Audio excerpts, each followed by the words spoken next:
So, ang Hindi. sabi ko, yes. Sorry, Sas, go ahead. Ano lang yan, ganito lang yan. How many voted for Pinoy in 2010? I'm pretty sure a lot. Mm. A lot of here voted for Pinoy. And nung nagka-leche-leche na, did you hear the people who voted for Villar, Binay, Era? Did you hear them tell you na binoto nyo yan eh? Yung nangyari yung Yolanda? Yung nangyari yung Yolanda, yung kapalpakan ng Yolanda, narinig nyo ba yun? Kaya ito yung binoto nyo yan eh. Bakit kami, this is just propaganda of nakakampings. Binoto nyo yan. Bakla, yung mga bumoto kay Era na sumama sa EDSA, sinabihan pa sila, binoto nyo yan eh. Bakit kami makikijoin sa inyo? Binoto nyo yan, binoto. This is the mentality of stupidity. Kaya karamihan ng mga nagaganito rin yung mga bagets eh, yung never had an experience in a real company. Kasi yan din ang madaling mabola ng mga may alam talaga kung how a real bureaucracy works. And then they use the ignorance of people who never worked in a company with a real bureaucracy. They easily manipulate them because they don't know how it is. Kaya sobrang katanga ng mga ito. So, how stupid are you? Lalo na yung, binigay kasi niya kay Mary Grace Piatos. Are you fucking serious?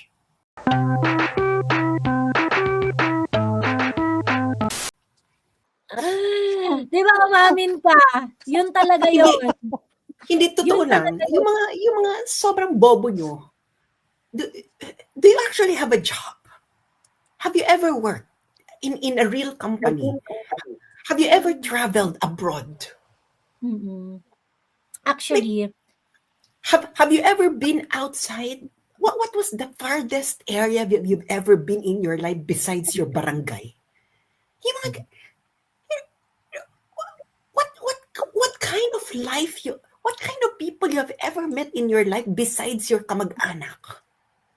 Kasi if your experience in life is so limited, I really think that you are compensating for the tremendous boringness of your life with this kind of stupidity. No, parang, totoo. Are you serious? Hindi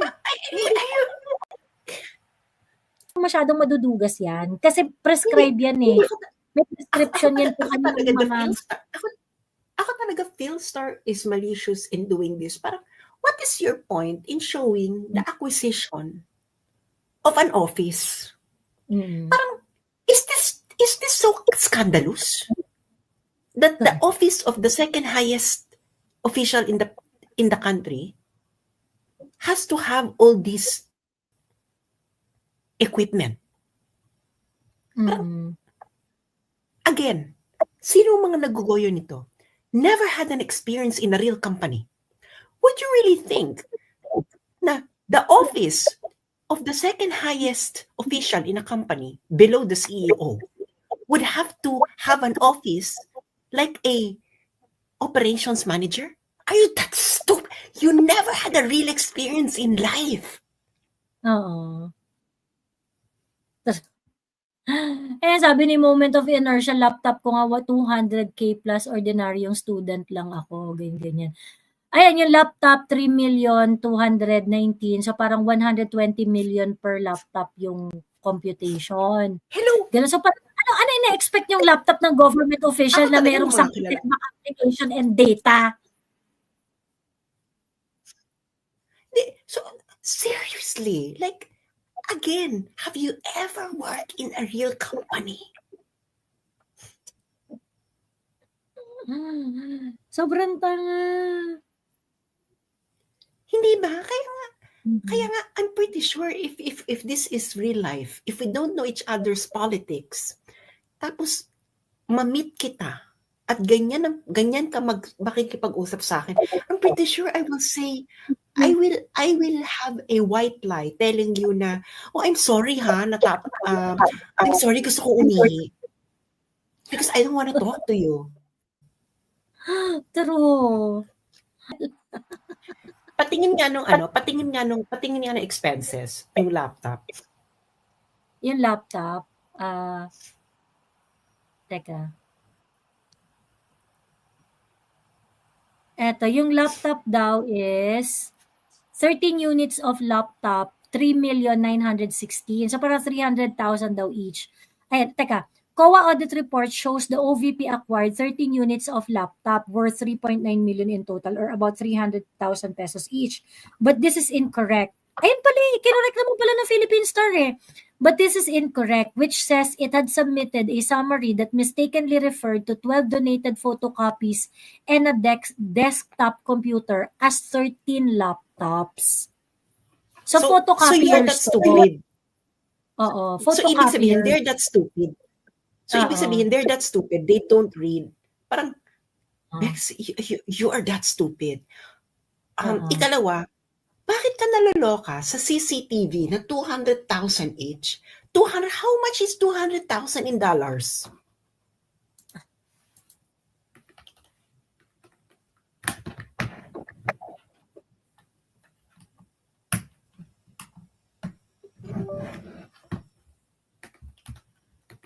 $3,448.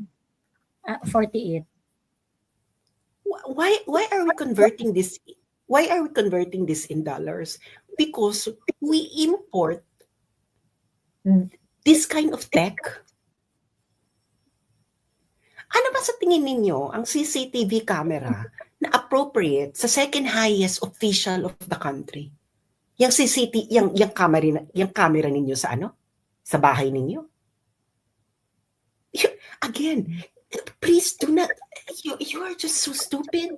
You are appealing to the, ito yung nakakaloka, no? That's why the kakamping do not grow. The kakampings do not grow. When you go to their ano, okay lang na maging kwela-kwela ka. Pero, do not be stupid. Ito talagang, sobrang na makatangahan yan. Pwede kang self-deprecation. Kaya alam mo, kaya walang amor ang mga tao sa mga kakamping influencer. Wala silang self-deprecation. Hindi nila pinagtatawanan yung mga sarili nila. Parati nila pinagtatawanan yung ibang tao. And that is not charming. That's why you're not charming people. You don't laugh at yourselves. Kita mo kami, sila Crisette, di ba? Pinagtatawanan namin yung mga sarili namin. We don't take ourselves too seriously. Correct. Di ba? Yeah, manalait kami, pero nilalait din namin yung sarili namin. Kayo hindi nyo malait-lait yung mga sarili. Doon yung pangit naman talaga kayo. So parang, hindi nyo matanggap. Yung mga sasakyan sa government, di ba panay Innova? Girl, yung palang yung presyo ng vehicle. Paano pa yung insurance? May insurance pa yan, may ano pa yan. Kaya nga SAS, from what I remember, meron talagang specific na mga sasakyan na pwede lang i-acquire yung mga government offices kasi through that they can buy it in bulk. Pagkatapos merong purchasing power, so they can buy it less than the commercial price. Ganon. Kunwari, kung Toyota yung prescribed na sasakyan na pwede sa mga director level, ganyan. So, kunwari, this month, merong purchasing government na 20 na Innova. Hindi mo siya bibili na to commercial price. Mabibili mo siya ng mas mura. Merong mga ganon eh. May mga ganong emirate yung PSDBM. Meron siya kasi na yan, this was the time of PRRD. Hindi ko nga alam kung nagbago na eh. Nung panahon to ni PRRD, alam ko to kasi nasa government pa ako nung mga panahon na yon. So ngayon, nung mga time na yon, yung PSDBM, in-identify nila yung mga laging pinapurchase ng gobyerno. lapis, ballpen, coupon band, mga ganyan-ganyan, yung mga school supplies. So kaya ngayon, yung mga ballpen, nung mga certain years ng purchases ng mga ballpen, lahat ng ballpen sa lahat ng government agencies, isa lang. Isang model lang. Ganon, isang model lang. Ganyan. So lahat ng ballpen na makita mo sa buong ahensya, isa lang. Kasi nga, ina-acquire nila in bulk. Para kung yung ahensya, mangangailangan siya ng ballpen, parang bibilihin mo na lang yan. Yung sa parang approved na mga items ng PSDBM. Because at that point, what they are trying to consider is the power to purchase in bulk. Kasi you are going to get a better price for it.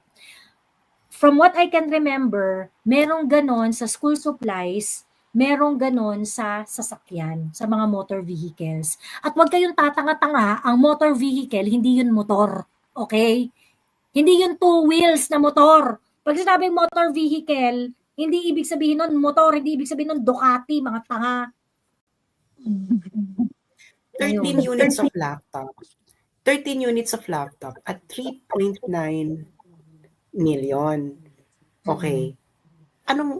Mag-ilan yan? 300,000 daw yung lumalabas. Pero ito yung kinorek ng OVP. Yung 13 units of laptop na yan, hindi raw yan laptop. That is photocopier and desktop. Namali sila ng label, yung 3.9. Oh, well. So, hindi siya laptop. Photocopier.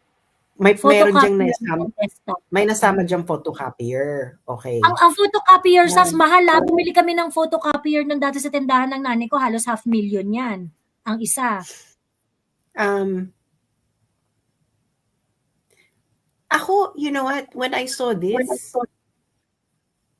I don't see anything. I don't really see anything, scandalous. Out of the ordinary, oo. Pero if you never really worked in a real company, in a real office, this will be scandalous to you. So the problem, it is a you problem. You don't have any real experience in life. Scandalous sa 1.2 na motor vehicle. Hindi ayun na nga eh. Parang kung I really, I am really interested if ever these people online do have drinks together and do they talk this way? Kasi if they do, putang ina, you need to have new friends. Get out of your shell. Meet new people. Walk more barefoot more often. Eat ice cream. Huwag kayong makontentong troll lang kayo. Ano ba? Hindi ba? Parang iniisip ko na, if you are like this online, I really wonder what kind of friends you have in real life. Baka you don't have any real friends or they barely tolerate you. You don't even have dates. Ako talaga, yun ang una-una ko nakikita eh. Parang may nakikipag-jerjer kaya dito. Oo, baka kulang sa ganun na. Parang iisipin mo na parang oo, lalo na yung isang si Becky. Sabi ko, ano nangyari sa itsura nito? Hindi naman ganito itsura. Si Becky ang abogado na pinagalitan ng Supreme Court. Medyo meron ka namang makaayusan yung itsura mo. Bakit ngayon kamukha mo na si Bakit mukha ka na siya? Alam mo yung mga bakla. Alam mo naalala ko kay Becky. Naalala ko sa kanya. Naalala ko yung mga kasi nakatira ako sa Palok. Naalala ko yung mga manager ng mga yung mga dance group yung mga baklang manager ng mga dance group.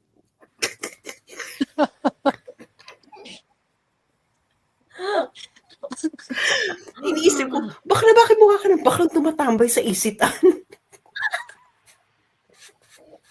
Actually, papa-ogre na siya. Papunta na siyang pa-ogre na. Tapos pero hindi meron siyang mga MSM in Gusto ko tanungin, bakla, bakit mukha kang bakit ka mukhang baklang parloristang na mahilig na nag-o-offer ng chupet? Mukha siyang baklang parlorista na ang dami-daming kliyente araw-araw, ang daming nagpapagupit, pero laging walang pera. Kasi nga ang offer niya chupet. Alam mo yung kanta sa multong bakla, yung mukha kang naluging bakla. Ganyan yung itsura niya. Hindi, alam niyo yung mga aminin ninyo. Sa barangay, di ba? Sa barangay, may mga dance group ng mga teenager na lalaki. Tapos parati may manager na bakla, na matanda, na mataba, na ganyan yung itsura niya. True. Na out of place.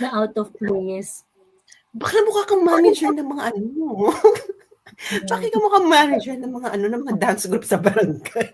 Kaya nagawa yung Beckysaurus na yung word no? Dahil sa mga ganong bakla, Beckysaurus. Pa-dinosaur na naman. Mukha kang bakang tumatambay sa sa isitan.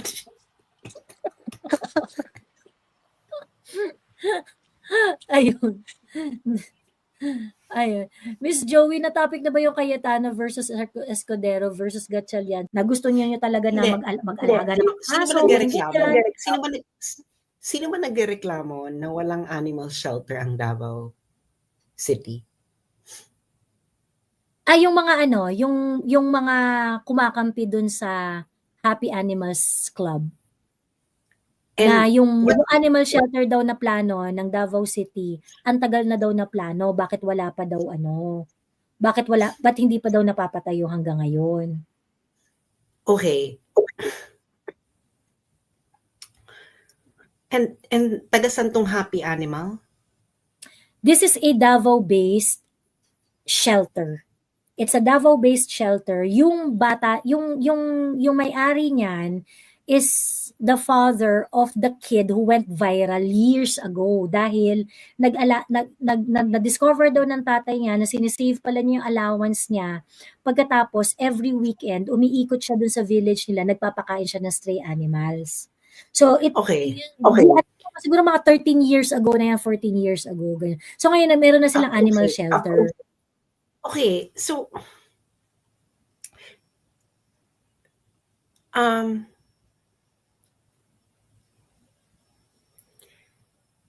una-una,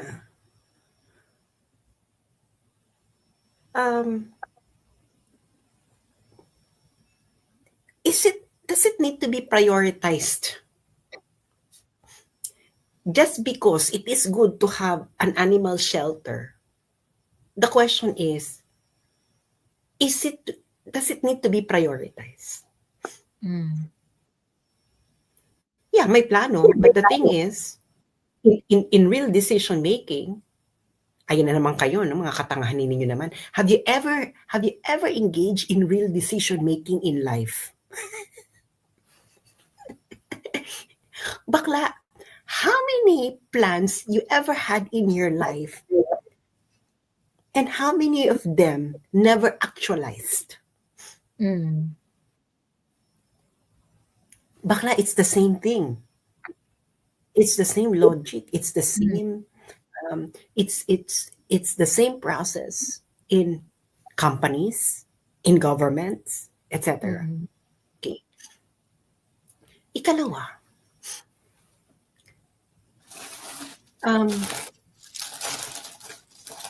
bakit yan yung we understand your advocacy.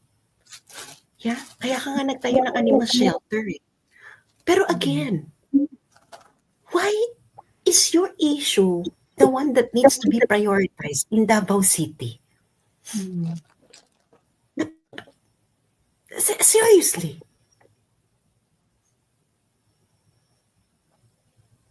Like, now, is caring for animals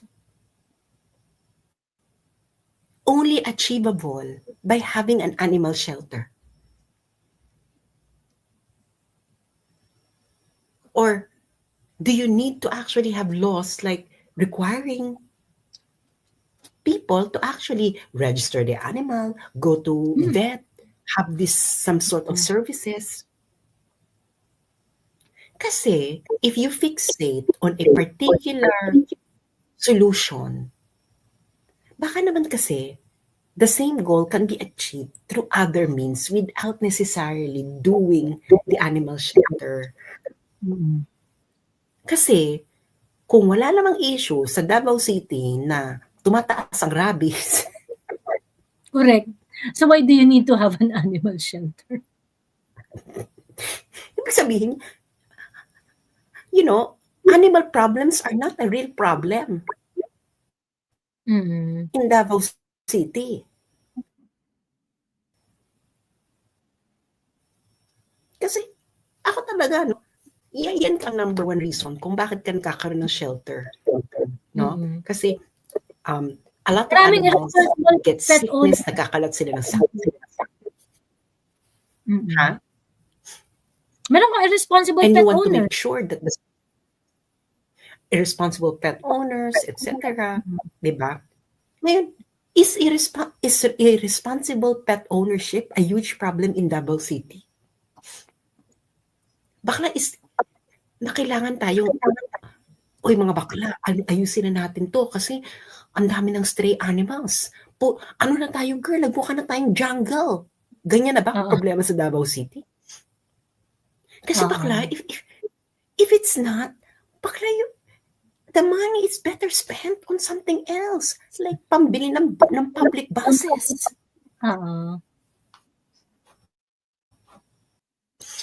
Dog and cat. I love cats because they're very independent. I love dogs because dogs are very sweet. So gets mo yung mga tao, no? Yung mga taong meron talagang soft spot for dogs and cats, for animals. Yeah. Pero hindi naman ako yung, well, because I cannot have a pet. Plus, vets. Taking care of a pet is like taking care of a child. Child, correct. Oo, totoo yan. Actually, mas mahal pang mag-alaga ng hayop kaysa ng tao. Minsan, correct. Totoo yan. Bakit? Kasi, yung hayop, hindi mo pwede sabihin sa hayop ay magtrabaho ka para meron ka namang contribution. Bakla, a hayop will always be a dependent. Correct. There is no chance na sila yung mag-earn ng pera para sa'yo. Diba? Para mag-contribution sila sa kuryente. Pag artistahin mo sila, or pag dog show, ganyan, yung mga your pet, actually, kahit, girl, mas mahal mag-alaga ng mga dog show, mga pang-show na pet. Bakla, kailangan mong dalhin yun sa vet every time. Kailangan mong, bakla, mahal yun. Diba? I mean, pets are the ultimate dependent. You are a slave to your pet. Kailangan, hindi ito katulad ng tao na at a certain point, oy, magtrabaho ka na, huwag kang patulog-tulog dyan. Maglinis ka ng bahay. True. Magluto ka, tamad ka, ganyan. Bakla, pwede mo ba sabihin sa aso na, ikaw mag ng pagkain mo. Bakla, pwede mo bang ganun yung aso? Natuturoan mo ba yung aso? Oy, ikaw aso ka, yung pagkain mo nandun sa cupboard, nasa ref. Ikaw kumuha ng pagkain mo. Bakla, walang ganun. They are ultimately dependent on you. Ay dependent on you. Kaya nga, I love pets, pero I'm thinking of the time that you need. Ayoko kasing gumawa ng isang bagay na alam kong hindi ko kayang panindigan. If you have a pet, you need to give full time. Correct. Mm. Mm. Full-time yan. Para kung may Full-time anak yan. ka, correct. Para kang may anak dyan, para ka talagang merong baby. Worse pa Gan- nga eh. Kasi at least yung bata, no, pagdating ng 8 years old, 10 years old, 11, pwede mong iwanan sa bahay. Bakla. Pwede mo, saan mo iiwan yung aso mo? Bakla, iwanan mo yung aso mo ng 24 hours. Bakla mamamatay yan. Correct. Bakla, Or kung hindi man mamatay yan, sisirain yan yung mga, yung bahay mo. na, oo, dahil sa gutom. 'Di ba? Pwede mo ba sabihin sa aso, oy, pag nagugutom ka, nasa ref yung pagkain mo, nandun sa upper ano, pwede. Ikaw na bahala. Prepare mo Kaya na. I think, to be fair sa mga pet owners, kaya siguro, pinaalis na lang nila yung hayop nila kasi hindi na nila kayang alagaan eh. Kasi wala silang pera. Mahal. Mahal mag-alaga ng hayop. Oo. Ayan. Mag-last words So, ang last words ko, maraming salamat po sa mga nagbigay ng abuloy kay Sasper, the so friendly ghost. Ano bang last word ko? Ano mo, ano na naman tayo, no? Nasa calm before the storm na naman tayo. Okay. And the storm, I think, is economic storm.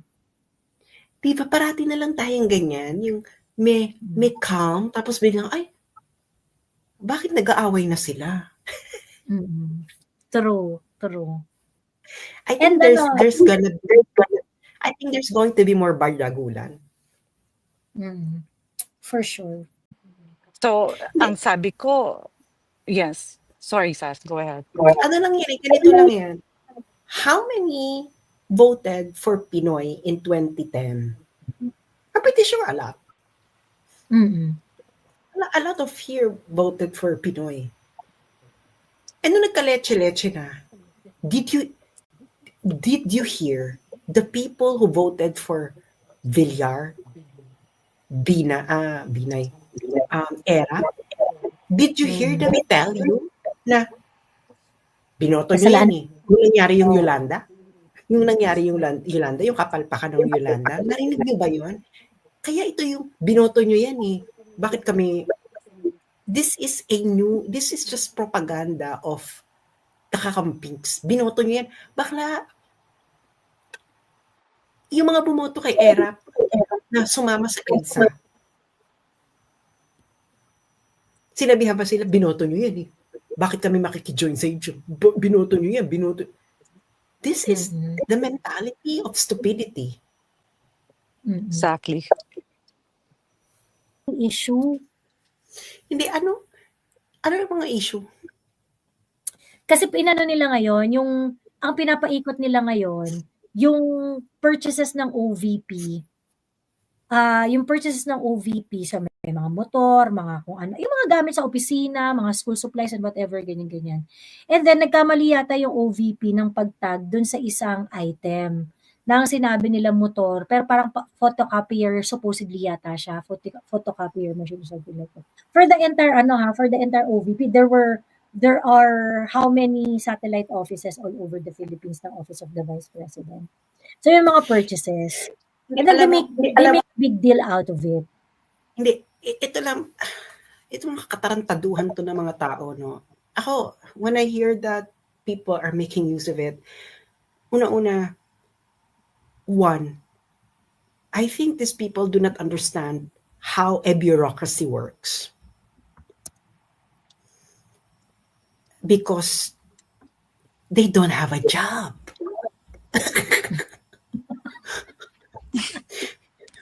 Bakla, if you are someone who ever worked in an institution, in a company, if you ever experienced that in your life, you would know how stupid you are. Exactly. Bakla, Ikakat mo yun, promise. Ikakat mo yun. Seriously, if you have ever worked in a real company, okay? Kung nakapagtrabaho talaga ha, sa isang totoong kumpanya na may bureaucracy, do you really think that what you're talking about that you will have to blame the CEO because your lower-ranking official wrote motor? Sasabihin mo, the CEO is the one who committed the mistake? Tarantado ka pala eh. Do you really think na yung pag-accounting ng OVP, ng mga materials nila, pag ano ng pera, si Inday Sara ang gumagawa, the CEO, the head? Tarantado ka. You don't know how a real bureaucracy works. So, my advice, get a real job, work in a real company, so you will get a real experience of how these things work in real life. Kaya karamihan ng mga nagaganito rin yung mga bagets eh, yung never had an experience in a real company. Kasi yan din ang madaling mabola ng mga may alam talaga kung how a real democracy, real bureaucracy works. And then they use the ignorance of people who never worked in a company with a real bureaucracy. They easily manipulate them because they don't know how it is. Kaya sobrang katanga ng mga ito. So, how stupid are you? Lalo na yung, ay, binigay kasi niya kay Mary Grace Piatos. Are you fucking serious? Kaya nga itong si Aling Heidi, no? Sorry, Heidi, you are manipulative. You are an intelligent person and you know exactly how to manipulate people who don't know how the system works. And that makes you evil.